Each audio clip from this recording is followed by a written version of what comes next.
하나님 말씀 보겠습니다. 하나님 말씀 로마서 13장 11절에서 14절 말씀 보겠습니다. 로마서 13장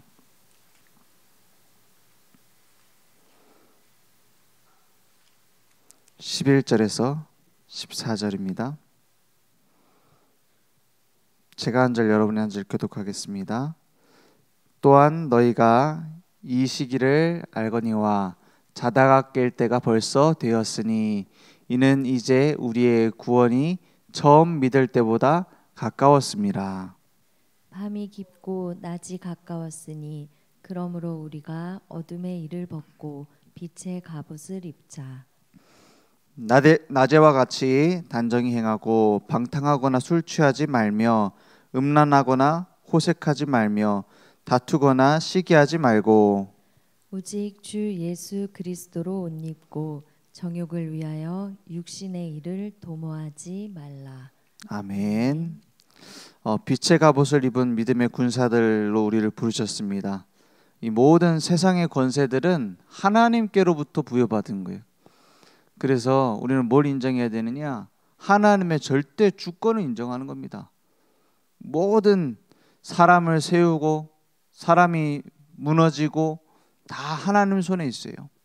생사화복이 다 누구 손에 있냐? 하나님 손에 있습니다. 그래서 우리는 뭘 인정하느냐?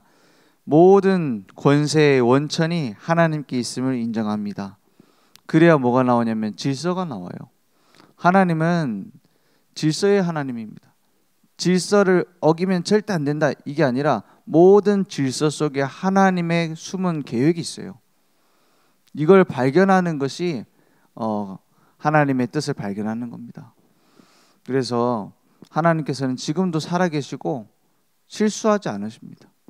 내가 지금 만나는 모든 만남, 우리 교회 하나님께서는 준비하시고 보내신 거예요. 그걸 인정해야 뭐가 나오냐면 기도가 나옵니다. 기도를 하는데 이거는 하나님의 실수한 것 같다, 이렇게 걸려있는 게 있습니까? 혹시 지금 내 남편은 실수를 만났다, 이런 생각이 들거나 내 직장에 내가 그때 이렇게 했으면 안 되는데 괜히 이 직장에 왔다, 이런 일이 있다면 오늘 뭘 찾아야 되느냐? 하나님의 신실하심을 찾아야 돼요. 하나님은 모든 일에 하나님의 계획을 두고 이루어 가십니다. 그게 신실하다는 거예요. 그래서 우리는 하나님을 신뢰하고 하나님이 일을 이루신다는 걸 믿습니다. 그러면 그때 뭐가 나오냐면 감사가 나옵니다. 우리가 억지로 감사하는 게 아니라 진짜 감사가 나오려면 뭐가 나와야 되냐? 하나님 아버지의 완전한 계획이 있다는 것을 신뢰해야 돼요.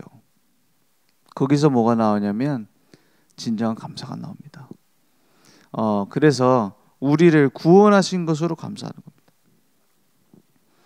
그리고 우리에게 있는 지금 처해 있는 상황 때문에 오는 감사가 아니라 그 상황에 숨은 하나님의 계획이 있음을 믿는 감사가 나오는 거예요. 요셉이 노예로 갔는데 노예로 간 것이 감사합니다. 그럼 좀 정신이 이상하죠. 그 노예로 가는 과정들 속에 하나님이 함께 하시고 하나님의 계획을 이루시는 것이 있기 때문에 감사한 겁니다. 심지어는 억울하게 누명을 쓰고 가는데 그 속에도 하나님의 계획이 있어요. 그 속에도 그리스도의 증인이 되어지는 응답이 있어요. 단순히 나중에 몇 살 되면 총리 될 거니까 감사해라, 그러면 그 전까지는 헛수고입니까? 아니죠. 그 모든 것이 합쳐서 하나님의 작품이 되는 거예요. 그 모든 것이 합쳐서 하나님의 능력이 되는 거예요. 그래서 우리는 뭘 인정하느냐? 하나님의 절대 주권을 인정하는 겁니다. 그러니까 로마서 13장 1절에 보니까 이렇게 말합니다. 각 사람은 위에 있는 권세들에게 어떻게 하라고요? 복종하라. 권세는 하나님으로부터 나지 않음이 없나니 모든 권세는 다 하나님께서 정하신 바라 했어요. 왕을 세워서 왕이 일하는 것도 하나님이 하시는 거라는 거예요. 왕이 잘못할 수도 있죠. 그것도 합쳐서 하나님의 계획을 이루는 겁니다. 2절에 보니까 그러므로 권세를 거스르는 자는 하나님의 명을 거스름이니 거스르는 자들은 심판을 자취하리라. 스스로 취하리라. 그리고 반대로 다스리는 자들은 선한 일에 대하여 3절에 보니까 선한 일에 대하여 두려움이 되지 않고 악한 일에 대하여 되나니 네가 권세를 두려워하지 아니하려느냐. 선을 행하라. 그리하면 그에게 칭찬을 받으리라. 그래서 우리는 다 뭘 인정하죠? 내가 사장이 아니라는 거예요. 내가 회사 사장으로 대표로 가 있는데 내가 대표가 아니라는 거예요. 누가 대표냐? 하나님이 이 회사를 이끌어 가시는 대표라는 거예요. 중요한 결제 누구한테 맡아야 돼요? 우리 그 회사 가면은 이 사인하는 칸이 있잖아요. 회장이 제일 끝에 칸이 있으면 안 돼요. 대표가 제일 끝에 칸이 있으면 안 돼요. 누가 마지막 결제를 하죠? 하나님께서 결제를 하는 거예요. 물론 회사에서 그런 결제 칸을 또 만들어 놓고 하나님이 결제한다 이럴 필요는 없겠지만 그런 마음으로 운영을 해야 되는 거예요. 교회의 최종 결제자는 누굽니까? 하나님이 하시는 거예요. 그것을 인정하고 안 하고는 모든 데서 차이가 옵니다. 그건 내 틀을 못 벗어나요. 내 오래된 그걸 못 벗어난다니까요. 우리가 어렸을 때부터 받은 그 상처, 내가 가지고 있었던 사회생활할 때 부딪힌 그런 여러 가지 어려움, 거기서 오는 내 틀을 못 벗어난다니까요. 그래서 우리는 늘 뭘 인정하냐? 하나님이 최종 결제권자다. 왜 이 얘기를 하냐면은 이미 이 시대는 고대 시대입니다. 거의 어떤 시대냐? 우리나라 치면 뭐 고구려, 뭐 백제, 신라 이런 거 생겨가고 이제 나라답게 만들려고 좀 할까 말까 할 때란 말이에요. 그러니까 어떤 시대냐면 신분제도 이런 거를 넘어설 수 있는 그런 때가 아니에요. 그 노예다 그러면 이제 평생 노예입니다. 거의. 그런 시대에 교회 와 보니까는 우리 집 노예가 여기 교회 먼저 와가지고 장로가 돼 있어. 그 주인은 나중에 예수 믿고 와서 보니까는 선배란 말이에요. 이럴 때 어떻게 해야 됩니까? 이런 여러 가지 부딪히는 일들이 있었던 거예요. 그러니까 뭔 얘기냐? 종인데 먼저 교회 와서 먼저 된 자, 그걸 가지고 막 그 주인을 무시하지 말라는 거예요. 그리고 그 주인 돼 있는데 나중에 교회 온 사람, 무슨 종들이 와갖고 뭐 같이 앉아 있어. 그런 세상 기준으로 보지 말아라 이 말이에요. 뭐냐? 서로 섬기는 것이 살리는 일입니다. 하나님께서 원하시는 게 뭡니까? 하나님께서 원하시는 것은 사랑입니다. 하나님께서 원하시는 건 뭡니까? 살리는 겁니다. 그래서 내가 갖고 있던 세상의 틀, 그걸 가지고 교회에 가져오지 말라는 거예요. 그걸 가지고 뭐 권세가 내게 있다 없다 이런 거 갖고 싸우지 말라는 거예요. 그래서 오히려 뭐라고 하냐? 하나님이 저 사람을 너의 그 주인으로, 너는 종으로 부르신 것은 하나님이 내리신 권세다. 그걸 부정하거나 그것을 부인하거나 막 대들지 마라. 이런 식으로 중간에 조율을 해주는 겁니다. 그리고 반대로 네가 세상에서 주인이지 그리스도 안에서 하나 아니냐. 이제 점점 믿음이 생길수록 그렇게 돼야 되겠죠. 그런 것들을 넘어서야 된다. 이렇게 하시면서 이렇게 이런 상황들에 대해서 이제 답을 주는 겁니다. 그래놓고는 뭐라 하냐? 이제 빛의 갑옷을 입으라 했어요. 왜냐? 세상은 깜깜합니다. 그런 세상 신분이 아니라 우리는 그리스도의 대사로 부름을 받은 겁니다. 너희는 왕 같은 제사장이다 했어요. 그 빛을 선전하는 자라고 했어요. 그래서 옷이라고 했을 때 우리는 그냥 뭐 옷 아무거나 입으면 되지만 이때 당시에는 옷을 뭘 상징하냐면 신분을 상징합니다. 그래서 입을 수 있는 색깔 정해져 있어요. 입을 수 있는 스타일 정해져 있어요. 지금은 뭐 아무렇게나 입거나 뭐 때에 맞도록 내가 원하는 거 입으면 되죠. 뭘 얘기하냐? 신분입니다. 빛의 갑옷을 입으라. 우리는 하나님 자녀입니다. 하나님의 자녀다운 옷을 입어야 돼요. 하나님의 자녀다운 옷이 뭡니까? 세상 거, 종교, 그런 걸 입지 말고 복음의 옷을 입어라. 오직 그리스도의 옷을 입어라. 다 뭐하고 있습니까? 율법, 종교, 신비, 인본주의 좋은 겁니다. 얼마나 좋습니까? 막 잘 먹고 잘 살자 이런 식인데 행동을 똑바로 해야 된다. 맞는 말 아닙니까? 그럼 예수 믿으면 행동을 막 마음대로 해도 된다는 말입니까? 그런 말이 아니죠. 그리스도께서 오신 이유는 우리의 착한 행동을 위해서 오신 게 아니에요. 막 기도해서 응답받는 그거 위해서 그리스도가 오신 게 아니에요. 그렇지 않습니까? 율법을 지키냐 안 지키냐 그것 때문에 그리스도가 오신 게 아닙니다. 우리를 해방하시려고 오셨어요. 우리를 건져내시려고 오셨어요. 구원하시려고 오셨어요. 그래서 우리의 모든 죄를 십자가에서 끝내셨어요. 다 이뤘다 했습니다. 그리스도 예수 안에 있는 생명의 성령의 법이 죄와 사망의 법에서 너를 해방하였음이라 했습니다. 그래서 이제는 어떻게 되지냐? 그리스도 예수 안에 들어온 겁니다. 내가 인생을 살아가는 것이 아니고 그리스도께서 내 안에서 살아가시는 거예요. 그래서 오직 그리스도로 옷 입는 겁니다. 오직 그리스도, 오직 믿음, 오직 내가 중심되어 있는 인본주의가 아니라 하나님이 중심되어지는 신분주의가 내 중심에 딱 내리는 거예요. 누가 내 교회 가면은 목사님을 괴롭히고 성도들을 괴롭히고 후대들을 못살게 굴어가지고 교회를 무너뜨려야겠다. 이런 사람이 어디 있어요? 어떤 목사가 장로들하고 이번에도 싸우러 가야겠다. 그러면서 교회 가는 목사가 어디 있습니까? 근데 그렇게 되거든요. 그래서 한국교회 지금 막 싸우고 있잖아요. 그 뒤에 뭐가 있습니까? 오직 그리스도가 아니라 내가 가지고 있는 체질, 내가 가지고 있는 뿌리 그걸 안 바꾸는 거예요. 그래서 뭐 할 필요 없습니다. 막 내가 무슨 일을 해야 되겠습니까? 할 필요 없단 말이에요. 진짜 그냥 일을 하면 안 된다 이런 금지의 말이 아니에요. 뭐부터 할 거냐는 거예요. 뭐부터 할 거냐는 거예요. 뭐부터 해야 됩니까? 지금 교회의 역사를 보세요. 지금 한국 교회를 보세요. 뭐부터 해야 됩니까? 교회 페인트 칠부터 해야 됩니까? 아니면 밥 메뉴부터 바꿔야 됩니까? 뭐부터 해야 됩니까?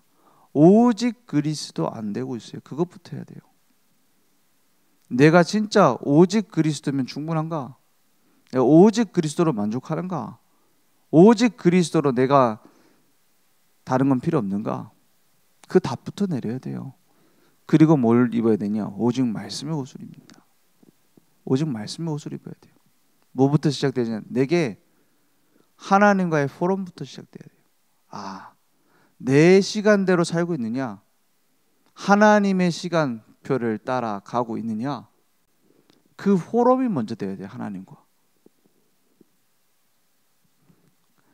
아무리 많은 능력을 가지고 있어도 하나님 앞에 1대1로 섰을 때 내게 진정한 하나님의 뜻과 계획 따라 가고 있는 모습이 안 보인다면, 하나님이 나를 이끌어가는 말씀이 없다면 헛수고입니다.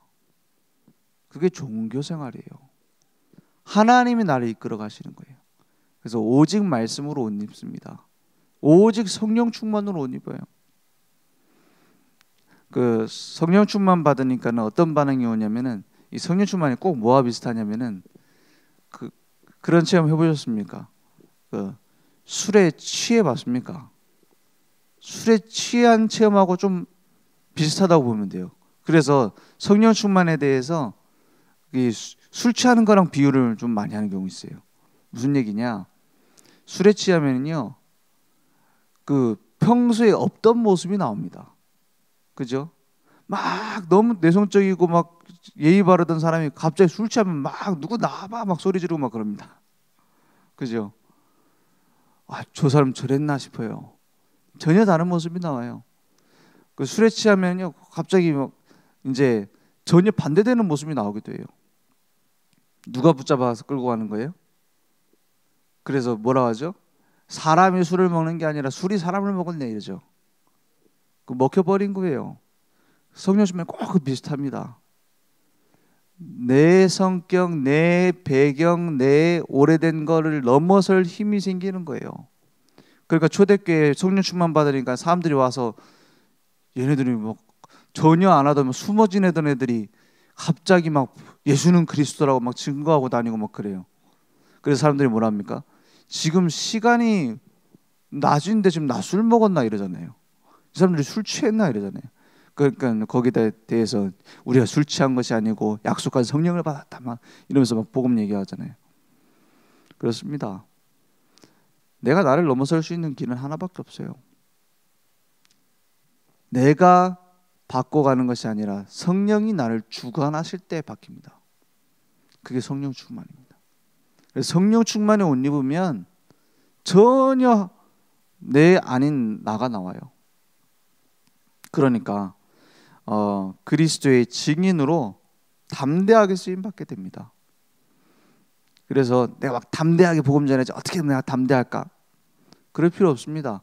하나님이 나를 붙잡고 끌고 가는 대로 가면 돼요. 무엇으로? 성령 충만으로. 그러니까 약속하신 것을 붙잡고 기도하면 됩니다. 그럼 믿음의 결단 따라가면 됩니다. 하나님이 나중에 다 이루세요. 그건 내가 하는 게 아니에요. 한나 보세요. 한나가 뭘 두고 기도했습니까?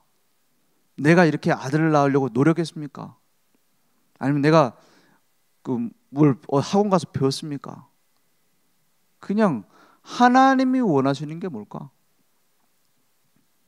성전에 가서 기도하다 보니까 뭐가 보입니까? 엘리 제사장 말씀이 끊어졌어요. 복음이 끊어졌어요. 그 자식들, 그 아들들 뭐합니까? 성전 안에서 타락하고 있어요. 처음에는 아들 달라고 기도하는데 저런 아들이면 필요 없겠다 이런 생각했을지도 모르죠. 뭐 아들 많은데 이 엘리 제사장 집안 보니까 저런 아들이 필요한 게 아니구나. 그럼 마음에 담기지 않았겠어요? 그러니까 무슨 결단을 내립니까? 아들이 필요한 게 아니라 나실인이 필요하군요. 그걸 두고 내 기도 제목이 바뀌었어요. 저는요, 기도 응답 중에 제일 큰 응답이 뭘까요? 물어본다면 이렇게 말하겠습니다.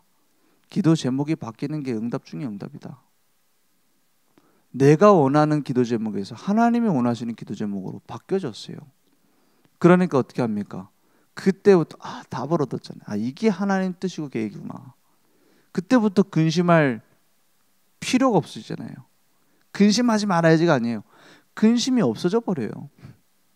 그리고 사무엘이 태어나고 아들 셋 딸들도 주잖아요. 중요한 건 뭡니까? 그건 하나님은 우리에게 고난을 줘가지고 기도 응답 받기를 원하시는 건 아니에요. 깨닫기 원하시지. 그죠?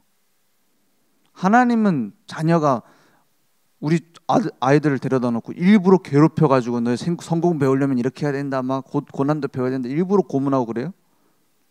아니죠. 사랑하니까 고통받길 원하지 않아요. 근데 깨닫길 원하는 거예요.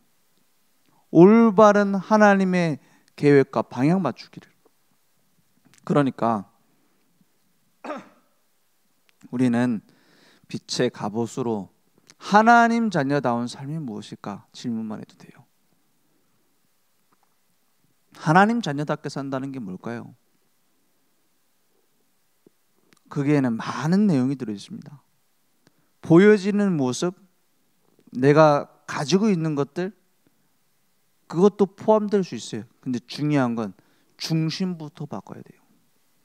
오직 그리스도로, 오직 말씀 따라, 오직 성령 충만으로 덧입으면 우리 인생은 멋진 하나님 자녀다운 인생 될 줄 믿습니다. 그래서 이제 우리 근본이 복음입니다. 근본부터 틀리면 안 되죠. 복음부터 내가 올바른 회복, 기본 말씀 따라가는 겁니다. 이제 도전하는 겁니다. 성령 충만을 힘입어 도전하는 그리스도의 증인의 삶이 우리에게 준비되어 있는 줄 믿습니다. 그래서 날마다 발자취를 남기는 거예요. 이제 아이들도 볼 겁니다. 이제 교회에 이제 올라오는 렘넌트들도 볼 거예요. 저 사람은, 저 목사님은, 저 장로님은, 저 권사님은 저렇게 중요한 순간에 복음을 선택하는구나. 그걸 보고 따라오는 거예요. 야, 앉아봐라. 예수는 그리스도. 그 안에서 말씀 가르치고 포럼하고. 중요합니다. 더 중요한 거, 무엇으로 옷 입었느냐. 그죠? 무엇으로 옷 입었는지는 나도 알지만 하나님도 아십니다. 사단도 알아요.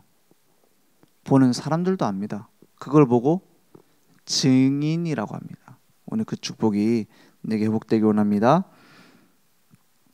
기도하겠습니다. 하나님 감사합니다. 하나님께서 주신 생명의 복음, 완전한 복음으로 우리 날마다 옷 입기 원합니다. 말씀만 따라가는 증인으로 성령 충만의 모델로 쓰임받도록 역사해 주시옵소서. 주기도문으로 마치겠습니다. 하늘에 계신 우리 아버지여, 이름이 거룩히 여김을 받으시오며 나라의 임하옵시며 뜻이 하늘에서 이룬 것 같이 땅에서도 이루어지리이다. 오늘날 우리에게 일용할 양식을 주옵시고 우리가 우리에게 죄 지은 자를 사하여 준 것 같이 우리 죄를 사하여 주옵시고 우리를 시험에 들게 하지 마옵시고 다만 악에서 구하옵소서. 대개 나라와 권세와 영광이 아버지께 영원히 있사옵나이다. 아멘.